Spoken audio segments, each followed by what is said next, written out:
السلام عليكم ورحمة الله وبركاته. أهلا بكم في قناة مس كروشيه. ازيكم عاملين ايه؟ بجد وحشتوني جدا وما تزعلوش مني اتأخرت عليكم في الفيديوهات. آه بس النهاردة راجعه لكم فيديو حلو جدا جدا، شنطة كروشيه بخيط الخيش من لونين. لون الخيش الزيتي ولون الخيش اللي هو البيج بتاعنا.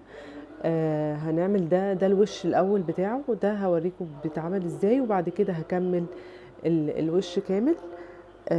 بصوا كده، هنبتدي بسم الله كده. اول حاجة عندي اهو خيط الخيش ده. انتوا حابين تعملوه لون واحد برضو زي ما تحبوا، في ممكن تعملوا لونين خيش، زي برضو على حسب بقى اللبس بتاعكم. هبتدي كده بسم الله، هعمل عقدة البداية اهو كده. وبعد كده هعمل 5 سلاسل، 1 2 3 4 5. تمام. وبعد كده هقفلها بغرزة منزلقة هنا في الطرف اهو كده. وهشتغل بقى في الفراغ ده. اول حاجة هطلع ب3 سلاسل، 1 2 3. تمام. وكده هشتغل بقى كام غرزة عمود هنا؟ 15 غرزة عمود، يبقى كده 16 عمود. تمام. يبقى كده واحد اهو عمود بلفة من جوه كده، 2 3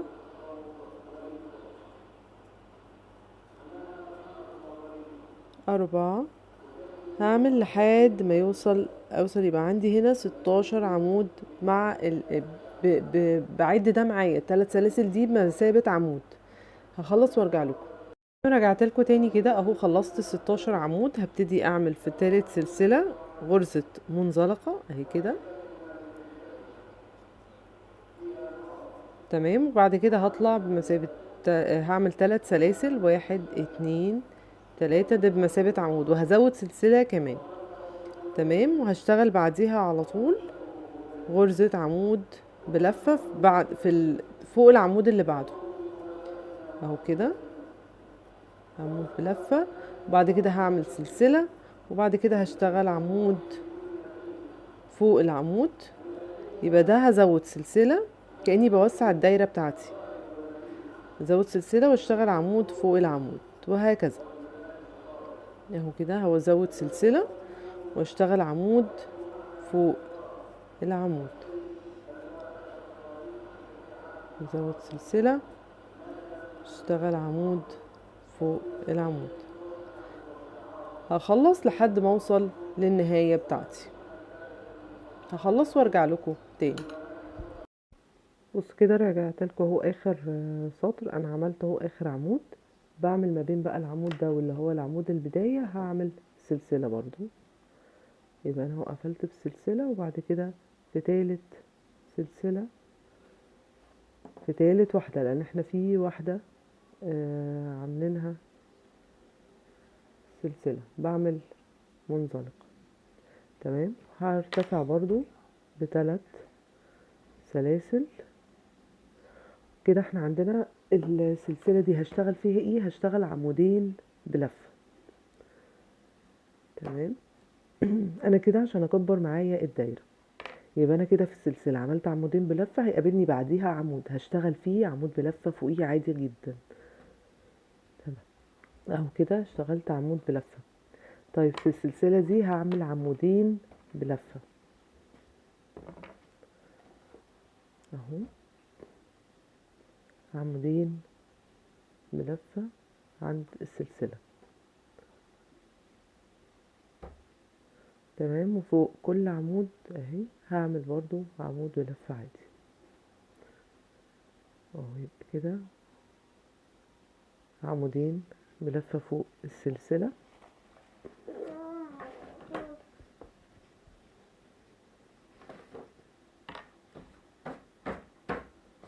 وبعدين عمود فوق كل عمود.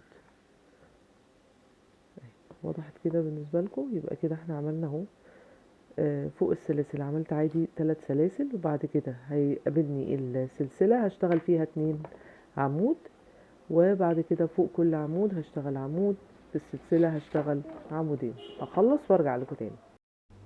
فرجعت لكم تاني كده. هنوصل لاخر بقى السلسلة دي هعمل فيها عمودين بلفة اهو كده تمام. وهقفل بقى في تالت سلسلة منزلقة اهو. يبقى احنا كده عملنا الوحدة اهي الدائرية. عايزة بقى ابتدي اعملها عشان تدينا شكل المربع. فهبتدي ازاي؟ اول حاجة هطلع بسلسلة، وفي نفس الغرزة في نفس المكان هعمل غرزة حشو اهو تمام. وبعد كده هطلع بكام بقى سلسلة؟ هطلع ب10 سلاسل. 1 2 3 4 5 6 7 8 9 10 تمام. عملت 10 سلاسل. هعدي عمودين واعمل في العمود اللي بعده غرزة حشو تمام. يبقى انا اهو كده عملت 10 سلاسل وعديت عمودين. في العمود التالت عملت غرزة حشو. بعد كده هطلع ب3 سلاسل بس. 1 2 3 برضو هعدي عمودين واشتغل في العمود التالت غرزة حشو. وبعدين هطلع ب5 سلاسل. 1 2 3 4 5 وهعدي عمودين من تحت وهتشتغل غرزة حشو في العمود التالت. وبعدين هطلع ب3 سلاسل. 1 2 3 وهعدي عمودين واشتغل عمود هشتغل غرزة حشو. يبقى بصوا كده احنا عملنا ايه. عملنا اول حاجة 10 سلاسل وبعد كده حشو، وبعد كده 3 سلاسل وبعد كده حشو، وبعد كده 5 سلاسل وبعد كده وعملنا حشو وبعد كده 3 سلاسل برضو. وهكرر بقى الوضع ده تاني. يعني انا كده هعمل 10 سلاسل اهو. 1 2 3 4 5 6 7 8 9 10 وهعدي عمودين من تحت وادخل في العمود التالت غرزة حشو. وهقوم عاملة 3 سلاسل. 1 2 3 هسيب عمودين من تحت واشتغل في التالتة حشو. وبعد كده 1 2 3 4 5 هعدي عمودين واشتغل في التالتة حشو. وبعد كده 1 2 3 هعدي عمودين واشتغل في التالتة حشو. وهكذا هكرر الشغل بتاعي وارجع لكم تاني ان شاء الله. رجعت لكم تاني كده وهعمل 3 سلاسل اهو اخر حاجة. وهعمل في الغرزة الحشو دي هعمل منزلقة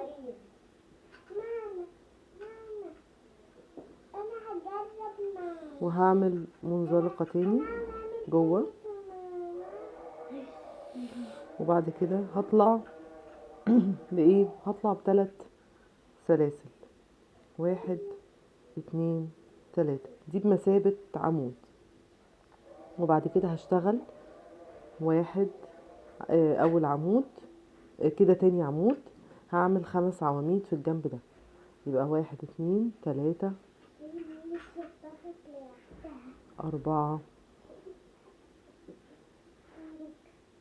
5 تمام. بعد كده هطلع ب3 سلاسل. 1 2 3 وهعمل اهو الجنب التاني دوت هعمل برضو 5 عواميد. 1 2 3 4 5 تمام. ده كده ايه عشان احدد بقى شكل المربع بتاعي. هنا في الثلاث سلاسل دول اللي في الجنب ده هعمل فيهم حشو.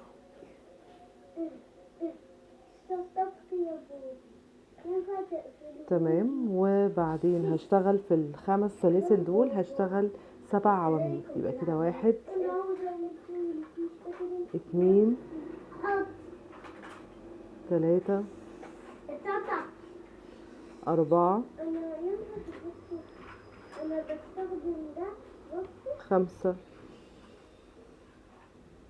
6 7. يبقى انا كده عملت 7 عواميد هنا. هعمل بقى في الثلاثة دي برضو هقفل بغرزة حشو كده، ودول هكرر برضو هعمل 5 عواميد هنا، وبعد كده 3 سلاسل، وبعد كده 5 عواميد زي الشكل ده كده. يعني اهو 1 2 3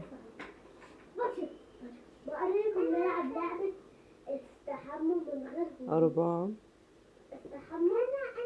5. وهفضل اكرر بقى كده. هعمل 3 سلاسل 5 عواميد، وهنا هعمل حشو، هنا هعمل 7 سلاسل، هنا حشو، وهكرر لحد ما اخلص السطر بتاعي ده. بصوا رجعت لكم تاني كده. انا خلصت اهو ادى شكل المربع اهو. هقفل بقى ازاي هنا؟ ان انا هعمل انا عندي 3 سلاسل اهم دول. هعمل في ثالث سلسله هعمل غرزه منزلقه. تمام كده. وهطلع ب3 سلاسل 1 2 3 دي بمثابه عمود. وبعد كده هشتغل 5 سلاسل 1 2 3 4 5. هعمل في الفراغ ده هعمل غرزة حشو، وبعد كده 3 سلاسل،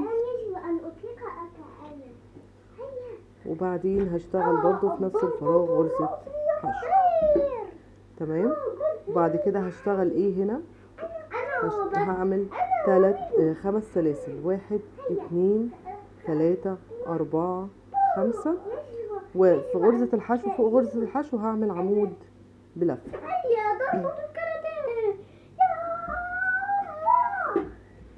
تمام. وبعد كده هعمل 3 سلاسل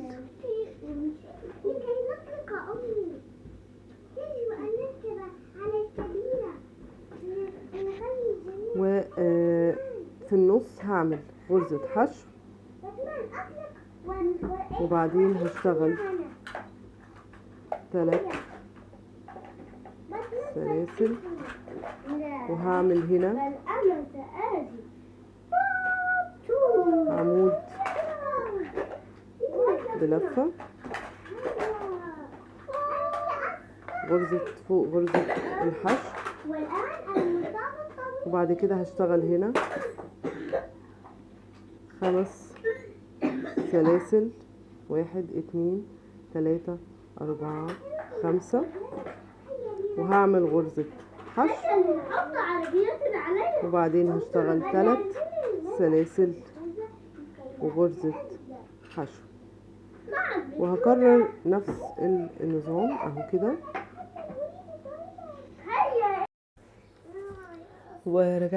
رجعت لكم تاني كده. بصوا انا خلاص اهو خلصت الدور دوت، وهبتدي هقفله مع بعض. في ثالث سلسلة عندي اهو هعمل منزلقة. تمام. وانا كده خلصت الجزء ده، فهقوم عاملة ايه؟ هشيله، هقص الشغل بتاعي عشان هبتدي باللون التاني. يعني بصوا هبتدي ادخل اللون التاني معايا اهو. ده هدخله، فهقص بقى الشغل.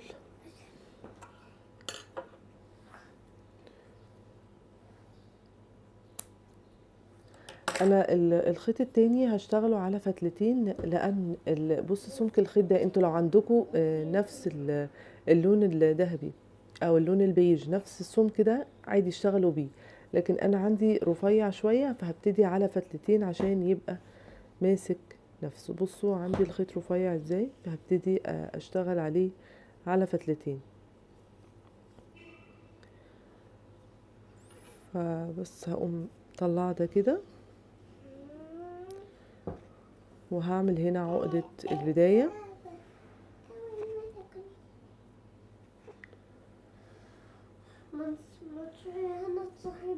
هعمل عقدة البداية كده،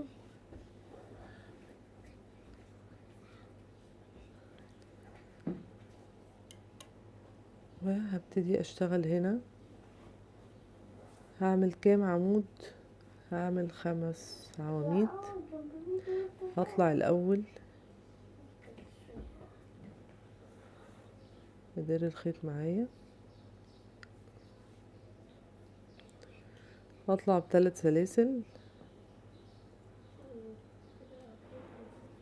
كده، وبعد كده هشتغل 4 عواميد اهو في الفراغ ده. تمام،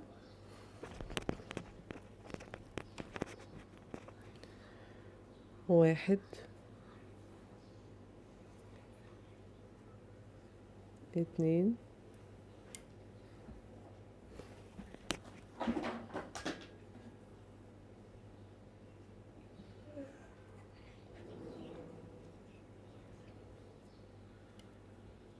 تلاتة،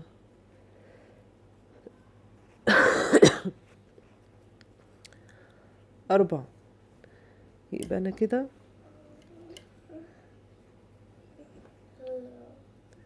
أهو عملت الفراغ ده، 1 2 3 4 5، يبقى 5 في الفراغ ده. طيب هنا هشتغل ايه؟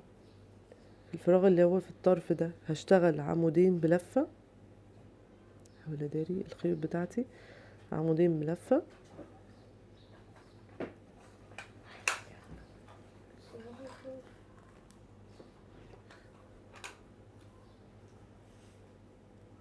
اهو العمود التاني، وبعد كده هعمل سلسلتين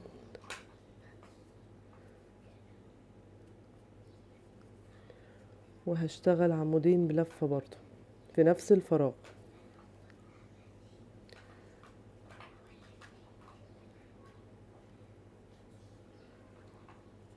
اهو كده اهو. يبقى كده 5 سلاسل في الفراغ دوت، وبعد كده هشتغل عمودين بلفة، سلسلتين، عمودين بلفة في الفراغ التاني ده. الفراغ ده كبير هشتغل برضو فيه 5 عواميد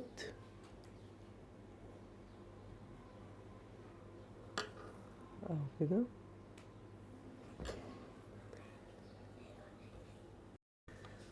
يبقى اشتغلت هنا اهو ده كده 3، هكمل 4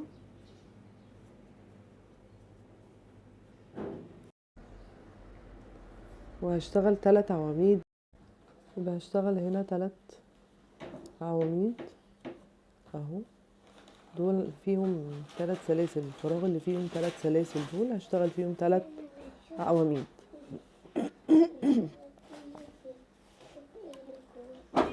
تمام. طب الفراغ ده ايه؟ الفراغ ده اهو فيه 5 سلاسل هشتغل فيهم 5 عواميد. يبقى نفس الطريق ده، يعني انا كده هشتغل 5 عواميد هنا. هنا هشتغل عمودين دول الاطراف، عمودين، سلسلتين، عمودين، وبعد كده 5 عواميد، 3 عواميد، 3 عواميد، 5 عواميد، وهكذا هكرر لحد ما اوصل لنهاية السطر. هخلص وارجع لكم تاني. ورجعت لكم تاني كده. بصوا انا خلصت اهو السطر دوت، اول سطر. هبتدي بقى اشتغل السطر الجاي ده بقى انا بعد كده هكرره، يعني انا هعمل لكم اول واحد دوت وبعد كده انتوا بقى تكرروا. اول حاجة هطلع قفلته بمنزلقة، وهطلع ب3 سلاسل فوق ال3 سلاسل دي، وبعد كده هشتغل فوق كل عمود عمود بلفة. تمام زي ما انتوا شايفين كده اهو.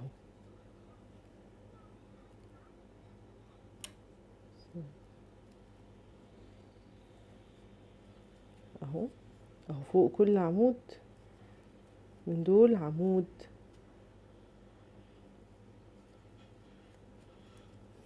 بلفة لحد ما اوصل للكورنر بتاعي اللي هيبقى فيه التزايد.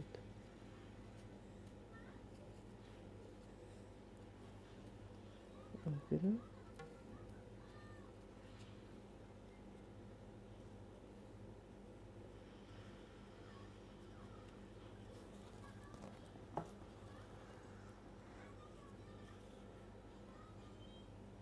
اهو. اهو وصلت كده بقى للكورنر بتاعي. هعمل ايه هنا؟ هعمل عمودين بلفة، سلسلتين عمودين بلفة.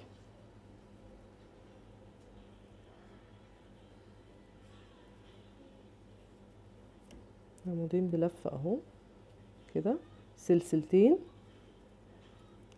وبعد كده هشتغل كل ده في نفس الفراغ، عمودين بلفة.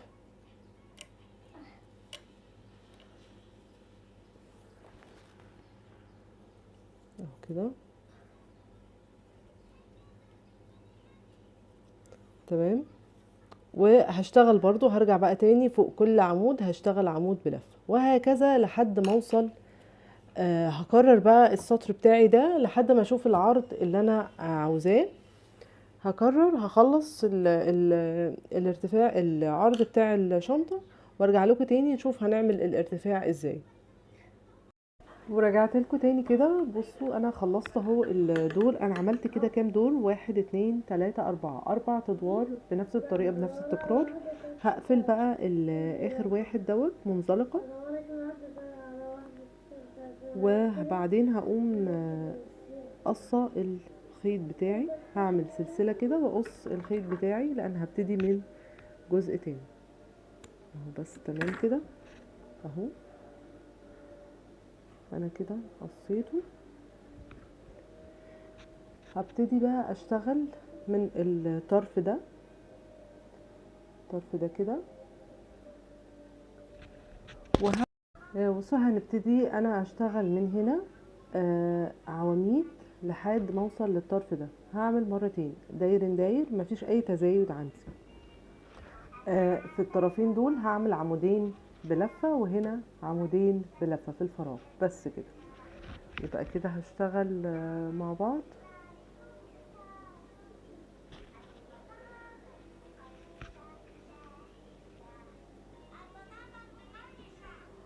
بصوا انا ممكن اشتغل بعمود واحد لان انا عندي الخيط هنا سميك.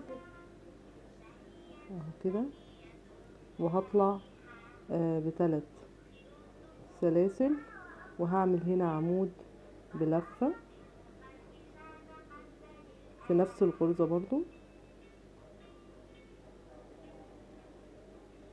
وبعد كده هشتغل فوق كل عمود عمود بلفة. هوصل لحد اخر او فوق كل عمود عمود بلفة. ولما اوصل هنا هعمل عمودين بلفة. هخلص دول وارجع لكم تاني.